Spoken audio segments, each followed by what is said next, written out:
ఈరోజు బైబిల్ అధ్యయనం ఆదికాండము 25 నుండి 26 అధ్యాయాలు. ప్రార్థన. తండ్రి, మేము మరొక రోజు అనుభవించినందుకు కృతజ్ఞతలు మరియు మీ మాటను అధ్యయనం చేస్తూ మా సమయాన్ని ఆశీర్వదించండి. మమ్మల్ని మీ దగ్గరకు రప్పించమని మేము కోరుతున్నాము. యేసునామంలో ఆమెన్. ఆదికాండము 25వ అధ్యాయం. అబ్రాహాము మరల ఒక స్త్రీని వివాహము చేసుకొనెను. ఆమె పేరు కెతూరా. ఆమె అతనికి జిమ్రాను, యొక్షాను, మెదాను, మిద్యాను, ఇష్బాకు, షూవహు అనువారిని కనెను. యొక్షాను షేబను, దెదానును కనెను. అశ్షూరీయులు, లెతూషీయులు, లేయుమీయులు అనువారు ఆ దెదాను సంతతివారు. ఏయిఫా, ఏఫెరు, హనోకు, అబీదా, ఎల్దాయా అనువారు ఆ మిద్యాను సంతతివారు. వీరందరూ కెతూరా సంతతివారు. అబ్రాహాము తనకు కలిగినది యావత్తు ఇస్సాకుకిచ్చెను. అబ్రాహాము తన ఉపపత్నుల కుమారులకు బహుమానములిచ్చి తాను సజీవుడైయుండగానే తన కుమారుడగు ఇస్సాకు నొద్ద నుండి తూర్పు తట్టుగా తూర్పుదేశమునకు వారిని పంపివేశెను. అబ్రాహాము బ్రతికిన సంవత్సరములు 175. అబ్రాహాము నిండు వృద్ధాప్యమునకు వచ్చినవాడై మంచి ముసలితనమున ప్రాణము విడిచి మృతి పొంది తన పితరుల యొద్దకు చేర్చబడెను. హిత్తీయుడైన సోహరు కుమారుడగు ఎఫ్రోను పొలమందలి మక్పేలా గుహలో అతని కుమారులగు ఇస్సాకును ఇష్మాయేలును అతనిని పాతిపెట్టిరి. అది మమ్రే ఎదుటనున్నది. అబ్రాహాము హేతు కుమారుల యొద్ద కొనిన పొలములోనే అబ్రాహామును అతని భార్య అయిన శారాయిను పాతిపెట్టబడిరి. అబ్రాహాము మృతి పొందిన తరువాత దేవుడు అతని కుమారుడగు ఇస్సాకును ఆశీర్వదించెను. అప్పుడు ఇస్సాకు బేయేర్ లహాయ్రోయి దగ్గర కాపురముండెను. ఐగుప్తీయురాలును శారాదాసియునైన హాగరు అబ్రాహామునకు కనిన అబ్రాహాము కుమారుడగు ఇష్మాయేలు వంశావళి ఇదే. ఇష్మాయేలు జ్యేష్ఠ కుమారుడైన నేబాయోతు, కేదారు, అర్బయేలు, మిబ్సాం, మిష్మా, దూమా, మస్సా, హదరు, తేమా, యెతూరు, నాపీషు, కెదెమా. ఇవి వారి వారి వంశావళుల ప్రకారము వారి వారి పేర్ల చొప్పున ఇష్మాయేలు కుమారుల యొక్క పేర్లు.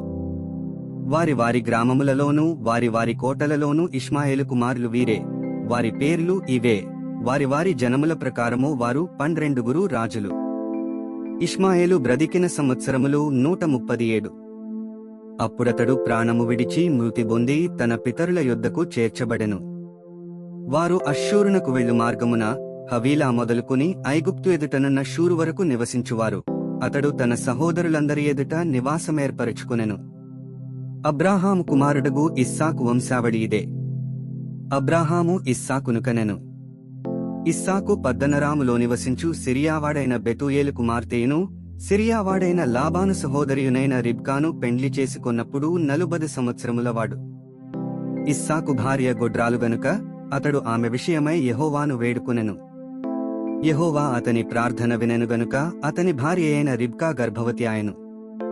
ఆమె గర్భములో శిశువులు ఒకనితోనొకడు పెనుగులాడిరి గనుక ఆమె ఇలాగైతే నేను బ్రతుకుట ఎందుకని అనుకుని ఈ విషయమై యెహోవాను అడుగవెళ్ళెను. అప్పుడు యెహోవా ఆమెతోనిట్లనెను, 2 జనములు నీ గర్భములో కలవు, 2 జనపదములు నీ కడుపులో నుండి ప్రత్యేకముగా వచ్చును. ఒక జనపదము కంటే ఒక జనపదము బలిష్టమైయుండును. పెద్దవాడు చిన్నవానికి దాసుడగును అనెను.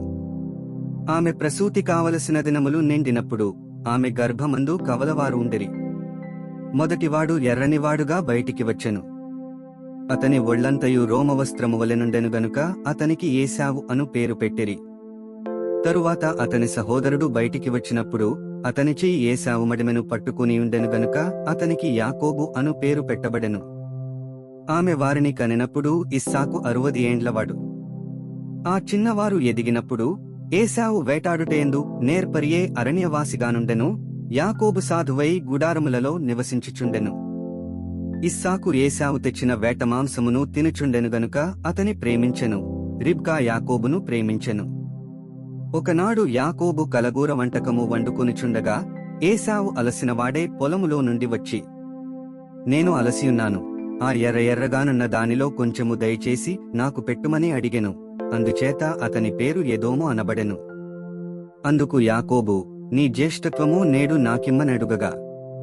ఏశావు, నేను చావబోవుచున్నాను గదా, జ్యేష్ఠత్వము నాకెందుకనెను. యాకోబు నేడు నాతో ప్రమాణము చేయమనెను. అతడు యాకోబుతో ప్రమాణము చేసి అతనికి జ్యేష్ఠత్వమును అమ్మివేయగా యాకోబు ఆహారమును చిక్కుడుకాయల వంటకమును ఏశావుకిచ్చెను. అతడు తిని త్రాగి లేచిపోయెను. అట్లు ఏశావు తన జ్యేష్ఠత్వమును తృణీకరించెను. ఆదికాండము 26వ అధ్యాయం. అబ్రాహాము దినములలో వచ్చిన మొదటి కరవుగాక మరియొక కరవు ఆ దేశములో వచ్చెను. అప్పుడు ఇస్సాకు గెరారులోనున్న ఫిలిష్తీయుల రాజైన అబీమెలెకు నొద్దకు వెళ్ళెను. అక్కడ యెహోవా అతనికి ప్రత్యక్షమై, నీవు ఐగుప్తులోనికి వెళ్ళక నేను నీతో చెప్పు దేశమందు నివసించుము. ఈ దేశమందు పరవాసివయుండుము. నేను నీకు తోడయుండి నిన్ను ఆశీర్వదించెదను. ఏలైనగా నీకును నీ సంతానమునకును ఈ దేశములన్నీ ఇచ్చి నీ తండ్రి అయిన అబ్రాహాముతో నేను చేసిన ప్రమాణము నెరవేర్చి ఆకాశ నక్షత్రముల వలె నీ సంతానమును విస్తరింపచేసి ఈ దేశములన్నీయు నీ సంతానమునకు ఇచ్చెదను. నీ సంతానము వలన సమస్త భూలోకములోని సమస్త జనులు ఆశీర్వదింపబడుదురు. ఏలైనగా అబ్రాహాము నా మాట విని నేను విధించిన దాని నా ఆజ్ఞలను నా కట్టడలను నా నియమములను గైకొనెనని చెప్పెను. ఇస్సాకు గెరారులో నివసించెను. ఆ చోటి మనుష్యులు అతని భార్యను చూచి ఆమె ఎవరిని అడిగినప్పుడు అతడు ఆమె నా సహోదరి అని చెప్పెను. ఎందుకనగా రిబ్కా చక్కనిది గనుక ఈ చోటి మనుష్యులు ఆమె నిమిత్తము నన్ను చంపుదురేమో అనుకుని తన భార్య అని చెప్పుటకు భయపడెను. అక్కడ అతడు చాలా దినములుండిన తరువాత ఫిలిష్తీయుల రాజైన అబీమెలెకు కిటికీలో నుండి చూచినప్పుడు ఇస్సాకు తన భార్య అయిన రిబ్కాతో సరసమాడుట కనబడెను.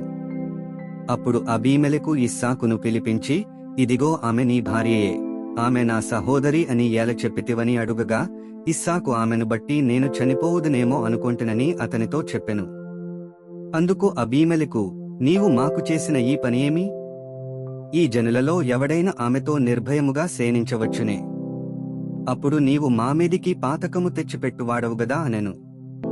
అబీమెలెకు, ఈ మనుష్యుని జోలికైనను ఇతని భార్య జోలికైనను వెళ్ళువాడు నిశ్చయముగా మరణశిక్ష పొందునని తన ప్రజలకందరికీ ఆజ్ఞాపింపగా ఇస్సాకు ఆ దేశమందున్న వాడే విత్తనము వేసి ఆ సంవత్సరము నూరంతలు ఫలము పొందెను. యెహోవా అతనిని ఆశీర్వదించెను గనుక ఆ మనుష్యుడు గొప్పవాడాయెను. అతడు మిక్కిలి గొప్పవాడగు వరకు క్రమక్రమముగా అభివృద్ధి పొందుచూ వచ్చెను. అతనికి గొర్రెల ఆస్తియు గుడ్ల ఆస్తియు దాసులు గొప్ప సమూహమును కలిగినందున ఫిలిష్తీయులు అతనియందు అసూయపడిరి. అతని తండ్రి అయిన అబ్రాహాము దినములలో అతని తండ్రి దాసులు త్రవ్విన బావులన్నిటినీ ఫిలిష్తీయులు మన్ను పోసి పూడ్చివేసిరి. అబీమెలెకు, నీవు మాకంటే బహుబలము గలవాడవు గనుక మా యొద్ద నుండి వెళ్ళిపోమని ఇస్సాకుతో చెప్పగా ఇస్సాకు అక్కడ నుండి వెళ్లి గెరారు లోయలో గుడారము వేసుకుని అక్కడ నివసించెను. అప్పుడు తన తండ్రి అయిన అబ్రాహాము దినములలో త్రవ్విన నీళ్ల బావులు ఇస్సాకు తిరిగి త్రవ్వించెను. ఏలైనగా అబ్రాహాము మృతి పొందిన తరువాత ఫిలిష్తీయులు వాటిని పూడ్చివేసిరి. అతడు తన తండ్రి వాటికి పెట్టిన పేళ్ల చొప్పున తిరిగి వాటికి పేర్లు పెట్టెను. మరియు ఇస్సాకు దాసులు ఆ లోయలో త్రవ్వగా జలలుగల నీళ్ల బావి దొరికెను. అప్పుడు గెరారు కాపరులు ఇస్సాకు కాపరులతో జగడమాడి ఈ నీరు మాదే అని చెప్పిరి గనుక వారు తనతో కలహించినందున అతడు ఆ బావికి ఏసెకు అను పేరు పెట్టెను. వారు మరియొక బావి త్రవ్వినప్పుడు దాని కొరకును జగడమాడిరి గనుక దానికి సిత్నా అను పేరు పెట్టెను. అతడు అక్కడ నుండి వెళ్లి మరియొక బావి త్రవ్వించెను. దాని విషయమై వారు జగడమాడలేదు గనుక అతడు, ఇప్పుడు యెహోవా మనకు ఎడము కలుగజేసియున్నాడు గనుక ఈ దేశమందు అభివృద్ధి పొందుదుమనుకొని దానికి రెహెబోతు అను పేరు పెట్టెను. అక్కడ నుండి అతడు బెయేర్షెబాకు వెళ్ళెను. ఆ రాత్రియే యెహోవా అతనికి ప్రత్యక్షమై, నేను నీ తండ్రి అయిన అబ్రాహాము దేవుడను, నేను నీకు తోడైయున్నాను గనుక భయపడకుము. నా దాసుడైన అబ్రాహామును బట్టి నిన్ను ఆశీర్వదించి నీ సంతానమును విస్తరింపచేసెదనని చెప్పెను. అక్కడ అతడొక బలిపీఠము కట్టించి యెహోవా నామమున ప్రార్థన చేసి అక్కడ తన గుడారము వేసెను. అప్పుడు ఇస్సాకు దాసులు అక్కడ బావి త్రవ్విరి. అంతటా అబీమెలెకును అతని స్నేహితుడైన అహుజతును అతని సేనాధిపతి అయిన ఫీకోలును గెరారు నుండి అతని యొద్దకు వచ్చిరి.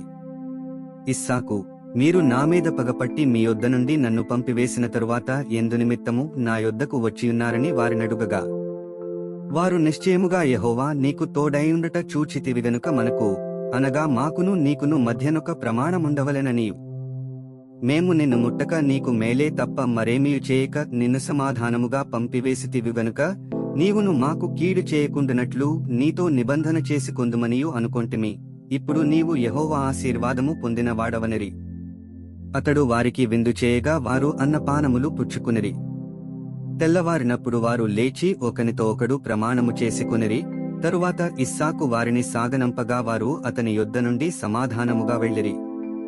ఆ దినమందే ఇస్సాకు దాసులు వచ్చి తాము త్రవ్విన బావిని గూర్చి అతనికి తెలియచేసి, మాకు నీళ్లు కనబడినవని చెప్పిరి గనుక దానికి షేబ అను పేరు పెట్టెను. కాబట్టి నేటి వరకు ఆ ఊరి పేరు బెయేర్షెబా.